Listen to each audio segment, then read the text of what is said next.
Hey everyone, in today's video I'm going to be talking about mounting M42 lenses onto the Canon EOS system, which is the EF and EFS lenses. If your Canon body says EOS anywhere on it, this will retain to you. Doesn't matter if you have a film body or a digital body. Doesn't matter if you have a crop T2i or a full frame 5D or a Elon film camera. As long as it's in the EOS lineup, it will retain to you. First, a little history about the M42 mount. It's known as the Pentax Screw mount, and obviously M42 mount. It's a really easy mount to notice because it's a screw, and since it's M42, I believe it's 42 millimeters the width. You could get confused with a few Leica mounts because they also have some screw mounts, but generally they're pretty easy to spot. To adapt them to the Canon system is really easy. The adapters, I have two of them. There's basically 4 adapters. I'll talk about each one. But it's great to adapt to the Canon system because you retain infinity, which is great if you don't want a macro lens. You have no image quality loss because there's no optics. And best of all, the M42 lenses, there's some great ones out there. They're really affordable. And yeah, go out there and have some fun. Now, the lenses, they're useful for still photography if you're interested in that. There's a bunch of great primes that can hold their ground on versus the newest autofocus expensive lenses from Canon and everybody else. If you're interested in videography, in the HD DSLR videography, then you probably already know because they offer great advantages. First is the focus throw. It's weighted, which is much better for video. And also they have an aperture ring, which lets you step down the aperture without any electronics at all. And also they're very affordable. They're also useful for macro photography if you're using the cheap non-electronic macro tubes, the ones that cost like $6. They're great. I've been using them. But with that one, since you have no electronics, you can use them on an EF lens because the aperture is controlled electronically. But if you mount a vintage lens onto it, it has the aperture ring where you can step down on the ring. So it's very useful for macro photography. Now let's get on to the adapters. There's basically 4 types. The first 2 types are non-chipped versions. You see it doesn't have a chip. And there's 2 versions. There's this version that has the aperture flange, which you'll notice right here. And this one without it. Like this one does not have the aperture flange or flange, whatever you want to call it. With M42 lenses, there's different kinds of lenses. There's basically auto lenses, which have a pin right there. You can see it. I'm sorry about the video camera I'm using is a point and shoot. It's not that great, but it has a pin let me switch it down to manual to tell you about it. It has a pin in the back which steps down the aperture. To close it down, that pin needs to be pressed. As you see, it steps down the aperture. If you have a lens that is only manual, then you're gonna need an adapter that has the flange on it, because without it your lens is just gonna be wide open if you don't have that pin to press down on the lens, such as this one. With this one, there's nothing to push on the pin, so the lens is always wide open. Now, if you have, wait, I'm getting a bit confused. If you have a manual lens which doesn't have the switch right here, it lets you control the aperture without needing the pin to be pressed. A lot of lenses have both auto and manual, as you see right here. In manual, it steps down just by the ring. In auto, when you have an auto lens, the aperture is wide open until the pin gets pressed. And in the film cameras, has a mechanism inside where when you look through the viewfinder, the lens is wide open, and when you're about to press the shutter, there's a mechanism that presses down on the pin and steps down your lens. This helps you with the focusing, since it's much better to focus with the lens wide open. But if you need to step down at the last second, it'll step it down.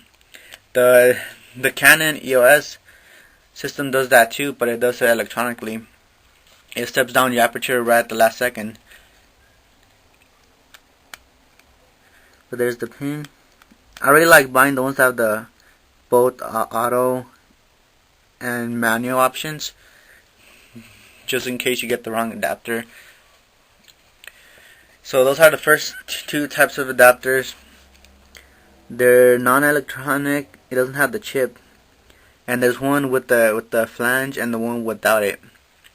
I recommend getting the one with it, just to be on the safe side. Now we're going to talk about the next two types of adapters, which are the same thing. They're available with the flange and without the flange. I recommend getting the one with it. This one unfortunately doesn't have it. And the difference between both of them is the chips. There's two types of chips. There's the regular one, which is usually preset at 50mm, and the aperture is 1.4. So the EXIF data on your pictures on your digital body will show up as 50mm 1.4. It doesn't matter which lens you use. And these are the cheapest ones. The problem with these is most of them are made in China, and the quality control is not that good. Like mine, it's not even correct. It shows the data as 1mm focal length, which is impossible, and the aperture shows it at 1.4, which doesn't help me because I have my 50mm lens is 1.7. And the other version of the adapter is a programmable version. I would get that one instead. It costs about 2 to 4 times as much, but that one, it lets you program the chip to the focal length you want, and it lets you program the aperture to correspond. I've heard the one from Rainbow Images is the best one, but I don't have experience with the programmable chipped ones. I just have this one. It's from Big IS on eBay. It was $2 shipped. It was during a promotion. I think the regular price is like $6 something. It's a chipped one. Okay, now we're gonna be talking about another issue with the adapters. This is if you shoot in aperture priority. If you shoot in manual, then it doesn't affect you. If you shoot in full auto, then you're gonna have issues shooting a vintage lens. I'd recommend just studying and learn how to shoot in at least aperture priority. When you use a non-chipped adapter, the aperture priority mode on my Canon 10D, it's actually spot on. It meters through the lens. Like if my lens is stepped down, the camera will notice it and choose the correct shutter speed. It's been working during aperture priority with the non-chipped one. It works perfectly. It starts getting issues when you use the chipped version. With mine, because mine's set at 1.4, the camera thinks the aperture is at 1.4, but with my lens is actually like at 1.7, or if it's stepped down below, the camera does not know, so it keeps choosing a shutter speed for 1.7. One thing that you can do to help fix it is to just do exposure compensation. Like say if the adapter is showing 1.4, but I'm actually shooting at 1.7, you could drop it down. A lens has to be attached to show it, but you could just drop down your you could drop down your exposure compensation to compensate for it. and that works okay, but not really that good, because for some reason the one without the chip in aperture priority, it's always spot on, or it's been in my case using the 10D, and the chipped one kind of gives error, but it does work. And if you get the programmable one, I think it will work much better, because then your camera will know what aperture you're really choosing. And the way you program the chip is you connect it to your Canon body, and it'll come with the instructions, but basically you have to program it by going into manual and choosing specific settings, and then it'll let you change the focal length and the aperture on the chip, which will then show up in your EXIF data. The one without the chip, you will have no information on it, but aperture priority works with this one like flawlessly on my body. I don't know about other bodies. Here's for the first M42 lens I got. It's a Casino 50mm 1.7. I'm like in love with this lens. It's a great lens. It's no wonder Casino now makes Carl Zeiss and some Leica lenses, because if their vintage stuff was this good, their new stuff is also great. I've seen some sample images, and hopefully in a couple of years I could own some Carl Zeiss lenses. I'm not sure about Leica, that's like a bit out of my range. And the other lens I have is a Astronaut 100mm to 200mm. I also have a Vivitar 2x teleconverter, and the good thing about the M42 screw mount is it just screws on and off. This lens is actually an adapt-on mount, which they sell adapters to connect to like Minolta, FD also, and this one has the M42 one. This Vivitar teleconverter also is auto. You can see the mechanism right there, that there's a pin in the back. When your film camera presses the pin, it presses on that mechanism, which then presses on your lens. This lens has its auto and manual for the aperture. Auto basically means it's wide open. When you're about to take a picture, it steps it down. Manual, it means it's always in step down, which the aperture always corresponds to what your aperture ring is set at. This other lens that I have, let me close it down. This one is pure manual. There's no aperture ring. So what your aperture ring is set on is what you get. From f6, this f6 to f22, and there you go. This is really great for video. I don't really do a lot of video because my body doesn't have the video, but it's great when you need to adjust your aperture on the fly. And then the last thing we're going to be talking about is using through a macro tube.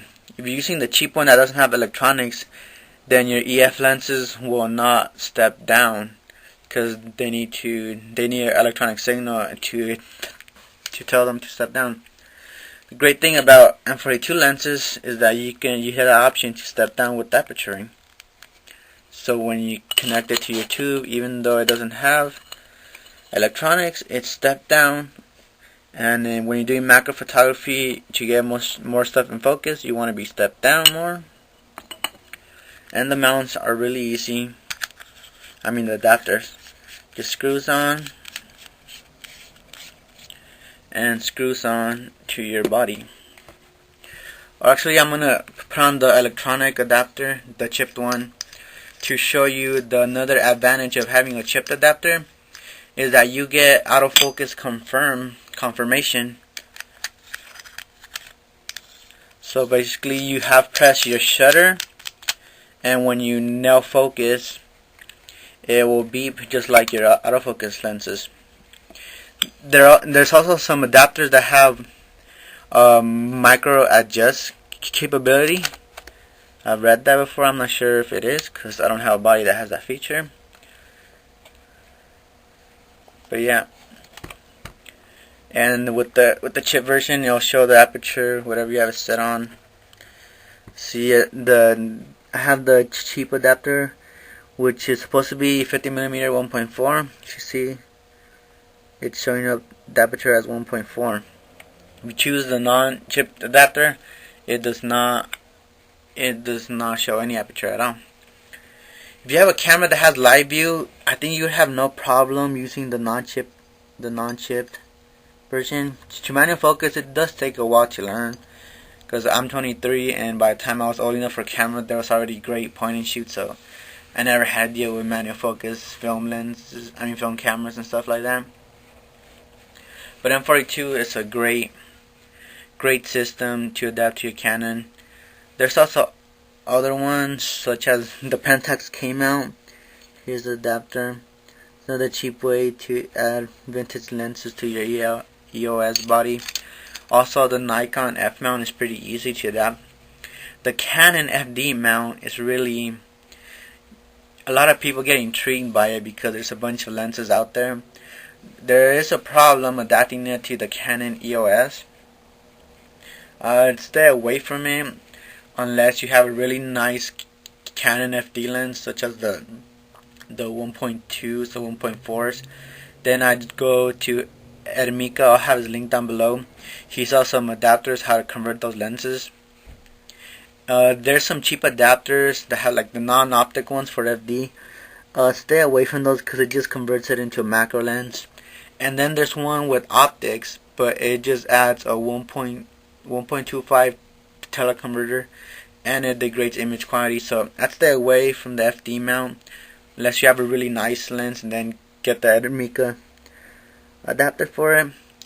I'd rather go with the M42 since you could buy lenses for really cheap. My Cosina, it was $10, and I got the Astronar, it was $12. The problem is that there are some lenses that are really bad, such as this one. It's probably like the most horrible lens I've ever used. But the Prime seem to be the ticket, and there's a lot of them out there. I'll have a link down below to a forum I use. It's the Pentax forum. They have a lens archive, and they have reviews on a lot of M42 mount lenses, and that's where I do some research first. But yeah, pick up a cheap adapter. I'll have links down below to eBay and Amazon where to get the adapters. Thanks for watching the video. Leave a comment down below if you have any questions. Thanks.